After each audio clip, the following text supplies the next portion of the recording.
राधे राधे। ओम श्री गणेशाय नमः। आप सभी को करवा चौथ व्रत की बहुत बहुत शुभकामनाएं।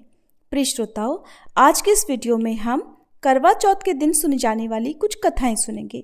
इनमें से जो भी कथा आपके यहाँ सुनी जाती हो, आप करवा चौथ की पूजा करते समय सच्चे मन से सुन सकते हैं। कथा सुनने से पहले भगवान गणेश जी का और करवा माता का ध्यान करें और अपने हाथ में अक्षत या गेहूं के दाने लेकर कथा का श्रवण करें। करवा चौथ के व्रत की कथा के अनुसार एक बार एक साहूकार था। उसके 7 बेटे और 7 बहुएं थी और एक बेटी थी। वे सातों भाई बहन एक साथ ही भोजन किया करते थे। एक बार कार्तिक मास आया। तब कार्तिक मास के कृष्ण पक्ष की चतुर्थी तिथि के दिन करवा चौथ का व्रत आया। तब सारे भाई बोले कि आओ बहन भोजन कर ले। तब बहन बोली कि भाई आज तो मैं भोजन नहीं करूँगी, आज तो मेरा करवा चौथ का व्रत है। मैं तो आज चंद्रमा उदय होने के बाद अर्घ देने के बाद ही भोजन करूंगी। भाइयों ने सोचा ऐसे तो हमारी बहन भूखी रह जाएगी और उसे बहुत कष्ट होगा। तब भाइयों ने सोच विचार कर आपस में मिलकर एक योजना बनाई। तब भाइयों ने एक दिया लेकर और एक चलनी लेकर जलता हुआ दिया उस चलनी में रखकर एक पेड़ पर टांग दिया। पेड़ की ओट में होने के कारण वह चंद्रमा के समान लगने लगा। तब भाइयों ने आकर अपनी बहन से कहा, बहन बहन देखो चंद्रमा उगाया है, आकर अर्घ दे दो। तब बहन अपनी भाभियों से भी बोली जिनका भी व्रत था कि भाभी आइए और चंद्रमा को अर्घ देकर भोजन करते हैं। तब सारी भाभियां कहने लगी ये तो तुम्हारा चंद्रमा है, हमारा चंद्रमा तो रात को ही उगेगा। तब बहन ने अकेले ही चंद्रमा को अर्घ दे दिया और भाइयों के साथ जीमने बैठ गई। जैसे ही उसने भोजन का एक निवाला मुंह में डाला, उसमें बाल निकल गया। दूसरे निवाले में भोजन में कंकड़ आ गया। तीसरे निवाले में उसे छींक आ गई। और जैसे ही उसने तीसरा निवाला तोड़ा था कि तभी उसकी ससुराल से बुलावा आ गया कि उसका पति बहुत अस्वस्थ है और उसे तुरंत ससुराल जाना पड़ेगा। तब माँ ने अपनी बेटी के लिए संदूक खोलकर जैसे ही उसको पहनने के लिए वस्त्र निकाले, सबसे ऊपर सफ़ेद रंग की साड़ी निकली। दूसरी बार ढूंढा तो भी सफ़ेद वस्त्र हाथ में आया और तीसरी बार भी सफ़ेद धोला कपड़ा हाथ में आया। तब माँ ने अपनी बेटी को सफ़ेद कपड़े पहनाकर ही विदा कर दिया। बेटी को विदा करने से पहले माँ ने अपनी बेटी को सोने का एक टका भी दे दिया और कहने लगी, बेटी रास्ते में तुम्हें जो भी मिले उसके पैर छूकर प्रणाम करना और उसका आशीर्वाद लेकर ही आगे बढ़ना। और रास्ते में जो कोई भी तुम्हें सुहागिन रहने का आशीर्वाद दे, तुम उसको सोने का ये टका दे देना और अपने पल्लू की गांठ बांध लेना। इस तरह समझा बुझाकर माँ ने अपनी बेटी को विदा कर दिया। बेटी अपने मायके से विदा होकर ससुराल के रास्ते पर बढ़ने लगी। रास्ते में उसे जो भी मिलता जाता वह सभी को प्रणाम करके उनके पैर छूकर उनका आशीर्वाद लेकर आगे बढ़ती रही। रास्ते में सभी ने उसे आशीर्वाद दिया कि सीली हो, सबरी हो और सभी भाइयों की प्यारी हो, अपने भाइयों का सुख देखे। लेकिन उनमें से किसी ने भी उसे अब तक सुहागिन रहने का आशीर्वाद नहीं दिया। इधर ससुराल में पहुंचने पर उसे छोटी ननद सामने खड़ी मिली तो वह उसके पैर छूने लगी। तब छोटी ननद कहने लगी कि सीली हो, सपूती हो, 7 पुत्रों की माँ हो और मेरे भाई का सुख देखो। ये सुनते ही उसने झट अपनी ननद के पैर छूकर आशीर्वाद लिया और सोने का जो सिक्का उसकी माँ ने दिया था अपनी ननद को देकर अपने पल्लू में 7 गांठें बांध ली। जब वह अपने कमरे के अंदर गई तो सास ने उसे बैठने के लिए पीड़ा नहीं दिया और बोली ऊपर मरा पड़ा है, जाकर उसके पास बैठ जा। तब वह बहुत उदास मन से अपने पति के पैरों के पास बैठ गई और उसकी सेवा करने लगी। और वह इस बीच में जो भी उसकी सास उसको खाने पीने के लिए बासी या घर का बचा खुचा खाना देती वह उसी को खाकर गुजारा करने लगी। इसी तरह वह दिन रात अपने पति की सेवा करते हुए जो कुछ भी मिल जाता उसी में संतुष्ट होकर अपने दिन काट रही थी। इसी बीच मंगसर की चौथ आई तो करवा माता पुकार कर कहने लगी, करवा ले, करवा ले, भाइयों की प्यारी करवा ले, दिन में चांद उगानी करवा ले, घनी भूखी करवा ले। तब वह चौथ माता को देखकर हाथ जोड़कर बोली, हे करवा माँ, तुम ही ने उजाड़ी है, अब तुम ही सुधारो। अब तो तुम्हें किसी भी हाल में मुझे सुहाग देना ही पड़ेगा, मेरे पति को जीवित करना ही पड़ेगा।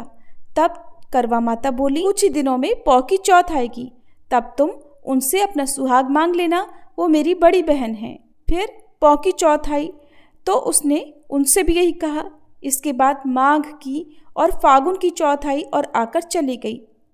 वैशाख, ज्येष्ठ, आषाढ़, सावन, भादो सभी की चौथ आई और वह सारी चौथ माता यही जवाब देती गई कि अगली चौथ में तुम्हें सुहागिन होने का आशीर्वाद मिल जाएगा और तुम्हारा पति जीवित हो जाएगा।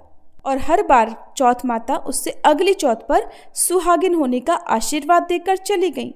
इसके बाद असोज की चौथ आई तो उन चौथ माता ने कहा कि तेरे ऊपर कार्तिक की चौथ माता नाराज हो गई हैं, कुपित हो गई हैं और वही तेरा सुहाग वापस करेंगी। अगर वह तुम पर प्रसन्न हो जाएंगी तभी वह तुम्हारे पति को जीवित कर देंगी और तुम्हें सदा सुहागिन होने का आशीर्वाद मिल जाएगा।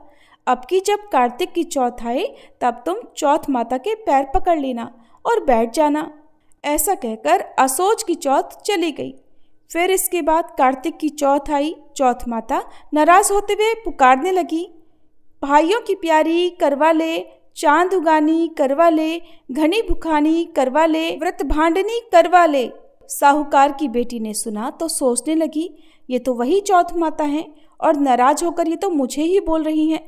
तब वह दौड़ कर गई और चौथ माता के पैर पकड़कर हाथ जोड़कर बैठ गई और जोर जोर से रोने लगी, हे चौथ माता, मेरे सुहाग की रक्षा तो अब आपके ही हाथों में है। आपको तो मुझे सुहागवती होने का आशीर्वाद देना ही पड़ेगा, मेरे सुहाग की रक्षा करनी ही पड़ेगी। ऐसा कहकर वह जोर जोर से रोने लगी।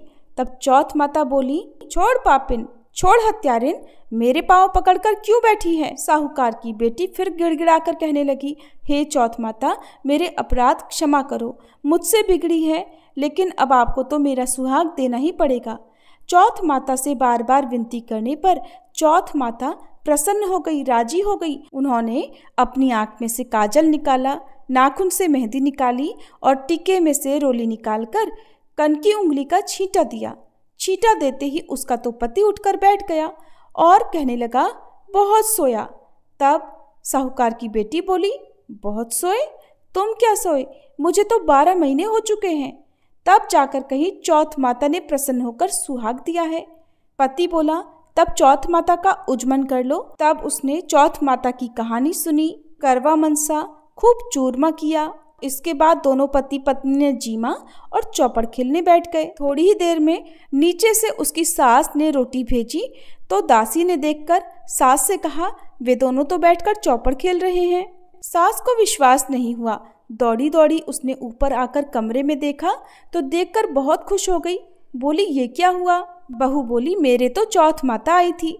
ऐसा कहकर उसने अपनी सास के पांव छूकर उनका आशीर्वाद ले लिया और इसके बाद शुरू से लेकर आखिर तक सारी बात अपनी सासू को बता दी। सुनकर सासू माँ बहुत खुश हुई और उसने ढिंढोरा पिटवा दिया कि किसी भी पुरुष की पत्नी, किसी भी भाई की बहन, बेटों की माँ, हर कोई चौथ का व्रत करे। 13 नहीं तो 4 करे। 4 भी ना कर सको तो साल की 2 चौथ तो अवश्य करो। हे चौथ माता, जैसे साहूकार की बेटी को सुहाग दिया वैसे सबको देना, हमें भी देना। कहानी सुनने वाले को, सुनाने वाले को और हुंकारा भरते सभी को देना। सभी प्रेम से बोलिए, चौथ मैया की जय। इस कहानी को सुनने के बाद विनायक महाराज की कहानी अवश्य सुननी चाहिए, नहीं तो चौथ माता की कहानी का कोई फल नहीं मिलता। एक बार एक अंधी बूढ़ी माई थी जिनका एक बेटा और एक बहू भी थे। वो बहुत गरीब थी। वह अंधी बूढ़ी माई हर दिन नियम से गणेश भगवान की पूजा किया करती थी। गणेश भगवान एक दिन बूढ़ी माई की पूजा से प्रसन्न होकर उनके सामने साक्षात सन्मुख आकर बैठ गए और बोले, बूढ़ी माई, तू प्रतिदिन निस्वार्थ भाव से मेरा पूजन करती है, मैं तुझ पर प्रसन्न हूँ, जो चाहे सो मांग ले। तब बूढ़ी माई बोली, हे विघ्नहर्ता भगवान गणेश, मुझे मांगना तो आता नहीं, सो मैं क्या मांगूं? तब गणेश भगवान कहने लगे, ठीक है माई, मैं कल आऊँगा, तब तक तू अपने बहू बेटे से पूछकर कुछ मांग लेना। ऐसा कहकर गणेश जी अंतर्ध्यान हो गए। तब बूढ़ी माई ने अपने बहू बेटे से पूछा तो बेटा बोला, माँ धन मांग लेना। बहू बोली, माँ जी पोता मांग लो। तब बूढ़ी माई ने सोचा कि बेटे बहू तो अपने अपने मतलब की बातें कर रहे हैं, इसलिए उस बूढ़ी माई ने अपनी पड़ोसन से जाकर पूछा, पड़ोसन कहने लगी, बूढ़ी माई तुम्हारी तो बस थोड़ी सी ही जिंदगी बची है, तू क्यों मांगे धन और क्यों मांगे पोता, तू तो केवल अपनी आंखों की रोशनी मांग, जिससे तेरा आगे का सारा जीवन सुख से बीत जाए। तब उन बूढ़ी माई ने बेटे, बहू और पड़ोसन की बात सुनकर घर में जाकर सोचा कि ऐसा क्या मांगूं जिससे बेटा बहू भी खुश हो जाए और मेरा भी भला हो जाए। मैं तो वही मांगूंगी। अब जब दूसरे दिन गणेश भगवान बूढ़ी माई के सन्मुख आए तो बोले, बूढ़ी माई मांग ले। गणेश भगवान के वचन सुनकर बूढ़ी माई हाथ जोड़कर बोली, हे विघ्नहर्ता, अन्न देवो, धन देवो, निरोगी काया देवो, अमर सुहाग देवो, दीदा गोढ़ा देवो, सोने के कटोरे में पोते को दूध पीता देखूं, अमर सुहाग देवो और समस्त परिवार को सुख देवो, आपके श्री चरणों में मुझे स्थान भी देवो। बूढ़ी माई की बात सुनकर गणेश भगवान बोले, बूढ़ी माई तूने तो मुझे ठग लिया और कहती है कि मुझे मांगना नहीं आता। जो कुछ भी तूने मांग लिया अब वो सब कुछ तुझे मिल जाएगा। ऐसा कहकर गणेश भगवान वहीं अंतर्ध्यान हो गए। हे विघ्नहर्ता गणेश भगवान, जैसे आपने बूढ़ी माई को दिया वैसा ही इस कहानी को कहते सुनते और हुंकारा भरते सबको देना, वैसा ही सबको देना और सभी पर अपनी कृपा बनाए रखना। सभी प्रेम से बोलिए गणेश भगवान जी की जय। अब आप सभी सुनिए गणेश भगवान और चौथ माता की आरती। जय गणेश जय गणेश जय गणेश देवा, माता जाकी पार्वती पिता महादेवा। जय गणेश जय गणेश जय गणेश देवा, माता जाकी पार्वती पिता महादेवा। एक दंत दयावंत चार भुजाधारी, माथे सिंदूर सोहे मूस की सवारी। जय गणेश जय गणेश जय गणेश देवा, माता जाकी पार्वती पिता महादेवा। पान चढ़े फूल चढ़े और चढ़े मेवा, लड्डुअन का भोग लगे संत करे सेवा। जय गणेश जय गणेश जय गणेश देवा, माता जाकी पार्वती पिता महादेवा। अंधन को आँख देत कोढ़िन को काया, बांझन को पुत्र देत निर्धन को माया। जय गणेश जय गणेश जय गणेश देवा, माता जाकी पार्वती पिता महादेवा। सूर्य श्याम शरण आए सफल की जय सेवा, माता जाकी पार्वती पिता महादेवा। जय गणेश जय गणेश जय गणेश देवा, माता जाकी पार्वती पिता महादेवा। दीनन की लाज रखो शंभु सुतकारी, कामना को पूर्ण करो जाऊं बलिहारी। जय गणेश जय गणेश जय गणेश देवा, माता जाकी पार्वती पिता महादेवा। जय गणेश जय गणेश जय गणेश देवा, माता जाकी पार्वती पिता महादेवा। ओम जय श्री चौथ मैया, बोलो जय श्री चौथ मैया। सच्चे मन से सुमिरे, सच्चे मन से सुमिरे, सब दुख दूर भया। ओम जय श्री चौथ मैया। ऊंचे पर्वत मंदिर शोभा अति भारी, मैया शोभा अति भारी। देखत रूप मनोहर, देखत रूप मनोहर, असुरन भयकारी। ओम जय श्री चौथ मैया। महासिंगार सुहावन ऊपर छतर फिरे, मैया ऊपर छतर फिरे। सिंह की सवारी सोहे, सिंह की सवारी सोहे, कर में खड्ग धरे। ओम जय श्री चौथ मैया। बाजत नौबत द्वारे अरु मृदंग डमरू, मैया अरु मृदंग डमरू। 64 जोगनी नाचत, 64 जोगनी नाचत, नृत्य करे भैरू। ओम जय श्री चौथ मैया। बड़े बड़े बलशाली तेरा ध्यान धरे, मैया तेरा ध्यान धरे। ऋषि मुनि नर देवा, ऋषि मुनि नर देवा, चरणों में आन पड़े। ओम जय श्री चौथ मैया।